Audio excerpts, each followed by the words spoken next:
approaching. Candidates, they're getting their endorsement paperwork already filed. A lot of the Republican candidates will soon begin to knock on doors if they haven't begun so already. For me, the weekend that just passed, Memorial Day weekend, was always the beginning of my knocking on doors. I would start, not on Memorial Day, of course, but the day after, the Tuesday after, like 2 days ago. And I would go right through the day before Election Day, really. You got to, I like to walk the streets myself. I like to knock on the door. I know, like, if you're running on the municipal elections where you've got a whole slate of town council members or Board of Ed members, you can kind of like, all right, you two take this side of the street. We'll take, he and I will take this side of the street. We'll leapfrog over each other. We'll be done with the street really quick. You can do that. But when you're the sole candidate, I figured I wanted to be the one to knock on the doors myself. So, compiling messages and for those conversations at the door with voters. Good morning, it's Gary Byron. 8:11 on this Friday Eve. Glad to have you with us. Our next guest into the Daily Connor to Memorial Company interview chair knows exactly what I'm talking about. He's been down this road many a times. He is also the current House Republican leader. Let's welcome back to the show, Vinny Candelora. Vin, good morning. Good morning, Gary. Yes, we are starting up campaign season. Is it a time of year that you like? Do you still do doors, even though you're what I would consider a veteran legislator? Yeah, I have. I don't do as many as I used to do, but I certainly always still do doors and certainly go to the events. Make sure you're accessible, obviously, to the public so they can give you feedback. Right. Yeah, I see. That's one of the things that I liked it because I like, I'm a people person to begin with. I don't mind interacting with people. I know it can be intimidating. You're going to get some grumpy people, and rightfully so. And I just tell them, especially being in the minority party, hey, we don't set the agenda. We don't set the schedule. And I'm with you. Your anger is justified, but, this is why you got to send me back there, and others, by the way.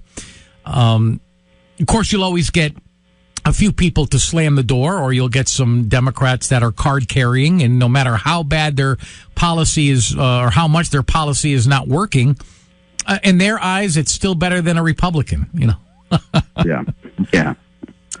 At some point. Go ahead. Yeah, no, at some point they need to start coming around and realizing and scrutinizing these policies, because this, unfettered blank check that Democrats have had in the state just doesn't bode well. And, we see it with crime. We see it with the budget. There's just the arrogance of the majority, and there needs to be pushback. Oh, I agree. And to that point, based on what happened in the 2024 session, Vin, and even the years prior when I was up there with you, what do you think the message is going to be for voters? What will the Republican message be? I think it is all about affordability. And, one of the things that Democrats continue to do is spend other people's money. They don't care the impact the policy might have on the economy, and they believe that everything is free. They're reckless with our tax dollars. And I think the general public is sort of fed up. This last budget cycle, they took, almost $400 million of federal ARPA money that was left over and just spent it without bringing it under the budget and making sure we had a balanced budget, which we're constitutionally obligated to have. And $200 million of it is going to our higher education system, which after the fact, by the way, they find out that one of our colleges' accreditation is in jeopardy. So they're willing to give hundreds of millions of dollars to a university that we're not sure is even going to be open 6 months from now because of their accreditation issue, and nobody bothered to even check. That's how reckless they are with our spending. And I think the general public is fed up. I think, the health care for illegal immigrants, which is a better health care plan than most residents have. Mm-hmm. Those are the things that people want to talk about. Despite all that higher ed money, tuition rates are still going up. So we give them more money, so they just spend more. Yeah, how ironic is that? Right. Actually, is there not an art school in the New Haven area where they're taking applications and money, and there's nobody on staff? There's not a faculty there? Apparently, that I did see that, the Para College of Art, and we'll see, how that plays out. But, it's ironic that the Attorney General comes to the podium and is quick to announce that. Meanwhile, WestCon and Danbury is in jeopardy of losing their accreditation. But you don't see anyone talking about it. And we just gave that institution, as part of the umbrella, $100 million this year, on top of what they're already getting. So, we've seen a decline in enrollment up to almost 30% in our higher ed system, but we're going to increase what they need by $200 million. Meanwhile, our towns, as we're seeing budgets, Board of Ed budgets are being reduced. They're claiming they need more increases. They need more resources. We know higher ed costs are higher. Special ed costs are higher. And Democrats voted against giving our cities and towns more money to help with the special ed and fully fund it as they promised. So I think these guys, we have a lot to run on, and we're going to hold them accountable come November. Well, you should. Look, for as much as they're shortchanging towns on special ed costs and putting pressure on property taxes, you guys, the House Republicans, you're offering a plan to balance the budget without any gimmicks in the use of the COVID ARPA money. It really, think about this. It was Republicans who pushed for the modest tax relief that was achieved, was it last year? Last year. Yeah, but the Democrats are surely going to take credit for that tax relief. Meanwhile, their refusal to reduce costs and balance the books threatens that relief. Connecticut has, $80 billion in unfunded liabilities, and Democrats want to loosen the fiscal guardrails that has and will help us pay down that long-term debt. That's, That's exactly right, and that's what we're set up for. They refused to open the budget, although I think they did. They refused to balance it, and so going into next year, it's going to be that much worse. And, when you spend recklessly, you spend more than you have, there's going to be consequences to that. And that's why we worry that all the tax relief that we gave last year is just going to be taken away. Not to mention that modest tax relief, people didn't feel the impact of it because they have to pay for inflation now. They're paying more at the grocery store. They're paying more for gasoline. So the little things that we did didn't make us better. It might have just maintained the status quo. And that's what the Democrats don't get. We have to do better for the residents because if we're not getting ahead, we're falling behind. And that's sort of what's going on. We are speaking with House Republican leader Vinny Candelora. And look, Republicans have long had the reputation of supporting the business community and Main Street businesses in particular. Lamont, he's emblematic of the Democrat attitude. And this week, he celebrated that by signing the paid sick leave bill. Talk about that. Yeah, the governor is all about Wall Street, not about Main Street. And so that bill that was championed, doesn't hurt the large Wall Street companies because they're already offering those benefits. But for our smaller businesses, they are now going to have a mandate that they have to calculate paid sick leave for their hires, part-time as well, and they're going to have to offer them the 5 days of paid time off, which can be taken incrementally. You could take 2 hours off, you could take 4 hours off, you could take a full day off. And you don't need a doctor's note. They just come in and they tell you, I need the rest of the day off, and you have to give it to them. It's disruptive to small business. Rather than let them just run their companies and have the good relationships they have with their employees, Democrats are going to tell them, we know better. And, time and again, they keep claiming that the employees need these benefits. But if you look at the forced retirement program they created under CT My Savings, and even the paid family medical leave that they brag about, those items are both underutilized. They're taking more money out of your paycheck to run those programs than is needed. We're running a $700 million surplus in paid family medical leave alone. So, these guys think that they're helping out the employees, and they're not. They're just pickpocketing you. And then, meanwhile, businesses are micromanaged and having a really hard time making ends meet because of these terrible policies that mire you in paperwork.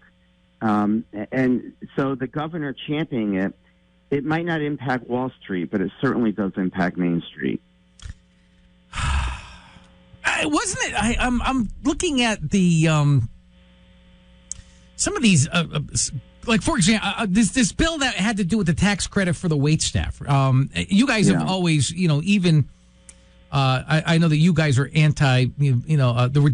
You guys are pro business bills, and the Dems are just it just seems to be and the anti business. It was the Republican opposition that killed a lot of these bills. I know, for example, the tip credit for the wait staff, that's gone on the wayside, right? Yeah, and that's not even pro-business. I think that's pro-employee. You talk to a waiter or a waitress, who doesn't want to be able to get their tips and be paid a little bit less for minimum wage, but to be able to collect all their tips? Everybody knows that wait staff make out pretty damn well. And if they don't, they are protected under the law. They're guaranteed a minimum wage. The Democrats want to eliminate that. They want to take away their ability to collect tips. They want everybody to get the same wage. And this just sort of is, the classic move towards socialism. They want everybody to be paid the same amount of money. They want shared misery. And they don't want to be able to let somebody, who's working at Max downtown to make, $50 an hour getting tips. So that policy, fortunately, was defeated, but we know it's going to return again next year. It has failed in any state that has adopted it. They've reverted back to the old model of letting people keep their tips, and Connecticut doesn't matter. They're still going to try to push forward with that bad employee policy. And also the association healthcare plan bill. Yeah. Right? That's a simple plan that would say people who are, say, realtors, they can get together and pool for health insurance so they can save money. So if you have a commonality in your employment, like a realtor, you could create this association and pool your health care. Democrats don't want to allow that. They would rather have these individuals pay higher health care or force them into a government program than actually continue with a private pay program. I mean, I think that opposition really points to the fact that the Democrats want socialized medicine. They don't want to see private health care succeed. They want to go the way of Canada. And if you see what happens in Canada, it doesn't go so well. They come down here for health care. That's right. They're no role model. Vin, stay right there. I got a short break. When we come back, I've got to ask you. I'm hearing rumors about a special session and what it's going to entail. We'll get the answer to that question with House Republican Leader Vin Candelora right after this. 24 minutes after the hour of 8. Our guest is House Republican Leader Vinny Candelora. Vin, before the break, I was asking you what I've been hearing through the rumor bill, and that is a special session to address property tax, of all things. You want to touch upon that, or what are you hearing? Yeah, basically what's happened is that there was a law change a couple of years ago, and it changes the way that cars are valued, but it also, for commercial vehicles, it treats them as personal property as opposed to commercial vehicles. The problem with that is that there's no cap on personal property taxes like there are with vehicles. And so all these businesses have this uncapped tax that are impacting them in cities like New Haven, Hartford. The ones with the higher mill rates are business communities really getting hurt. And so before this goes into effect, there was sort of a promise, we got to fix this. And the House passed the bill out on, I think it was April 30th, plenty of time for the Senate to pass that bill. And the Senate Democrats decided that they wanted to play games with the bill. They amended it to create a phase out of the car tax as a pilot program, which did not get a public hearing. It came back down to the House. We said, guys, what are you doing? This is crazy. This bill needs to pass. It's too important to play games with it, but they chose to play those games, and now the bill failed. So communities, like Senator Looney's and Senator Fanfara, who was the chair of finance, their communities are impacted the worst by the failure to pass this bill. And so now there's this scramble to try to get the bill passed before July 1st so that this terrible tax policy doesn't go into effect. And it just shows you the problem with having too many Democrats up in the legislature, this one-party rule. They're arrogant. There's no backstop. There's nobody evaluating what they're doing to really say this is good or bad. So the friction isn't there that needs to be there, and they've made a big mistake. So now they got to go back in with their tail between their legs and fix that policy. What are the chances of the special session being enacted before July? It sounds like that's the deadline. Are there plans to bring everybody in June? I think there is. I think it'll happen over the next couple of weeks to do this piece of legislation. I don't think logistically we're going to have the ability to take up any other actions, and frankly, I don't think we should. Special sessions should be reserved for emergencies, and we shouldn't be bringing back bills that died. But this is a unique situation where nobody intended for this bad law to go into effect the way it is. And so there was a promise to fix it. It should have been fixed. And it's far devastating if the towns are required to put this into effect for a year, and then we try to go in and repeal it next year. So it does make sense to try to keep the status quo and repeal this law. See, I look at it, and I was telling Representative Delnicki this when we had him on. Actually, he came in studio on Tuesday. This is my assessment, and I want to get your opinion of it. Who this is affecting the most are the property owners, not renters. I think they're looking at, like, for example, it's not helping the landlords or the property owners in the cities where they have a lot of rental properties. So if you own a property, or if you don't own a property, you're only going to be, you wouldn't be subject to your car tax because they want to eliminate that, all right, to compensate for what their lost revenue from home ownership property, That's right. That was the amendment that they put on. Right. Which isn't a good amendment because you're right. It shifts. So everyone that owns cars might make out, but people that don't own cars are going to pay a higher tax. Right. And that's always been the problem with eliminating the car tax. You're just shifting the tax to somebody else, and it's why the policies never passed. The underlying bill that we're trying to pass is actually returning the law to the status quo. 2 years ago, it might have been 3 years ago, the governor's office changed the methodology in which businesses and residences were taxed for their vehicles. And it turned out to be a bad policy. So we're trying to return that policy back to the way it was and keep the status quo.